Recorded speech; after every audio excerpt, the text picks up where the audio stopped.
I see buyers make these same 5 mistakes every week, and most don't realize it until it costs them thousands.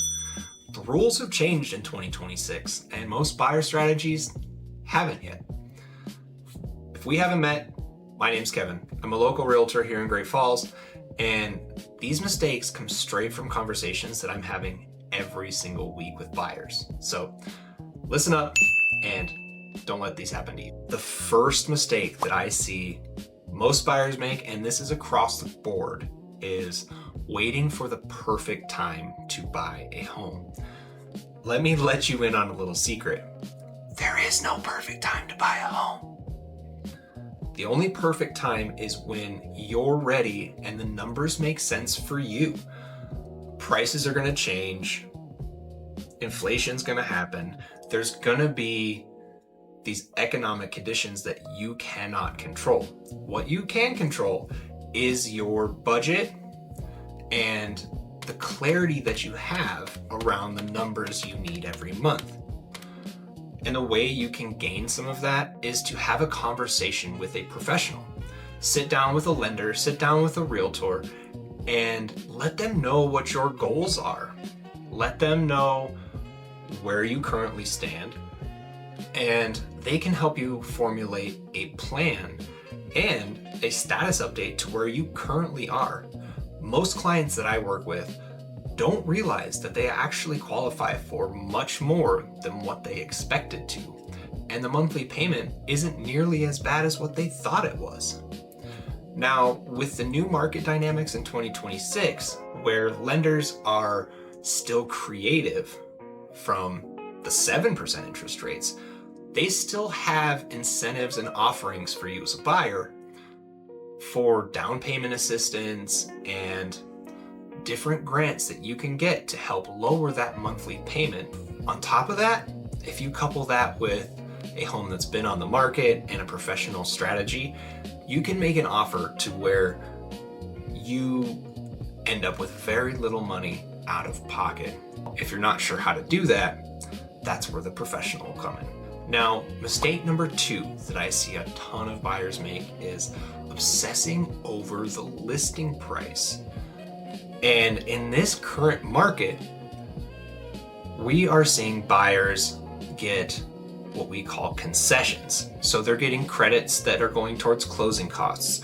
They are getting repairs made before close, big repairs too, like roofs, sewer lines, new air conditioners. And you need to keep these in mind as you are making your offer. If you can get a house and pay at listing price, but you're getting a new roof and you're getting new utilities, you have to see that there's some value in that. New roofs cost anywhere from $5,000 to $50,000 depending on the size of the roof. And they last anywhere from 20 to 50 years. So that's an investment that you're not going to have to make, that's already taken care of for you up front. So when you're going into this, make sure you're looking at this as a whole, and your professional should be walking you through each item and telling you and helping you understand the value that brings the price that is demanded for this home. And when you put all of these factors together, you can really come out with a good real estate transaction to where you've bought a solid home for a solid number, and it's going to last you for years. Now that rolls me into mistake number 3, and that's writing offers without a strategy. And the strategy is going to change as you look at homes, depending on days on market, price point, and competition. That's going to change the strategy for how you write your offers on the home.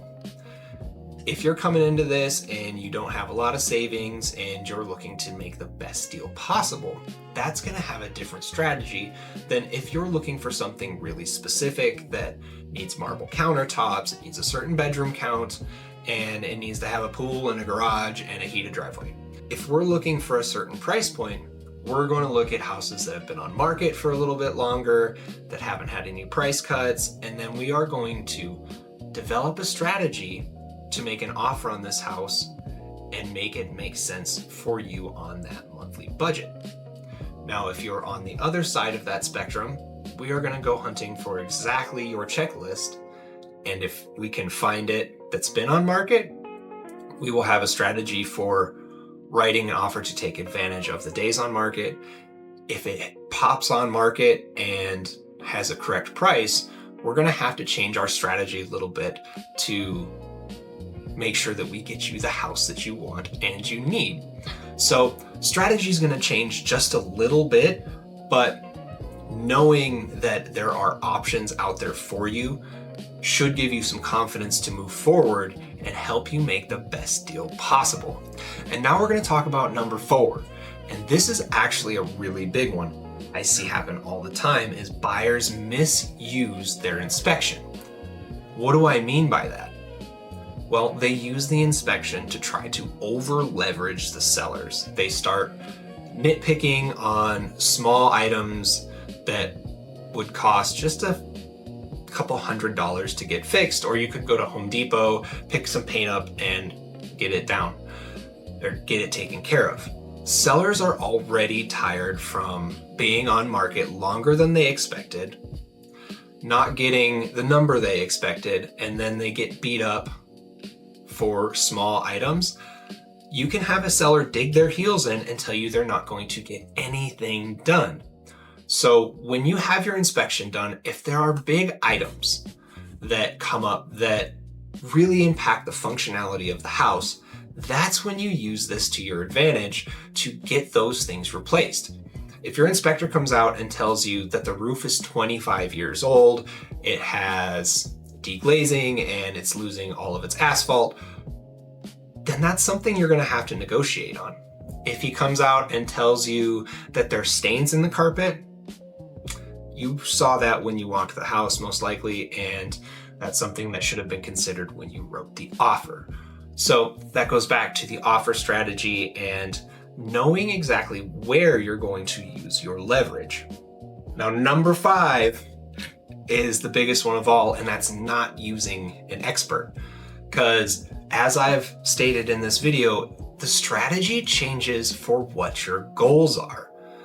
And the only way you are going to reach your goals, I shouldn't say the only way you're going to do it, because I believe you could do it on your own. It's just going to be a lot less hassle. You're going to be able to focus on the things you need to focus on.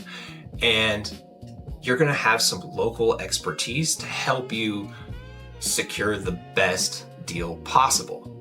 So if you want to learn more about these local deals, I'm always open to having a discussion. You can reach out to my contact information here below, and we'll see you guys on the next one.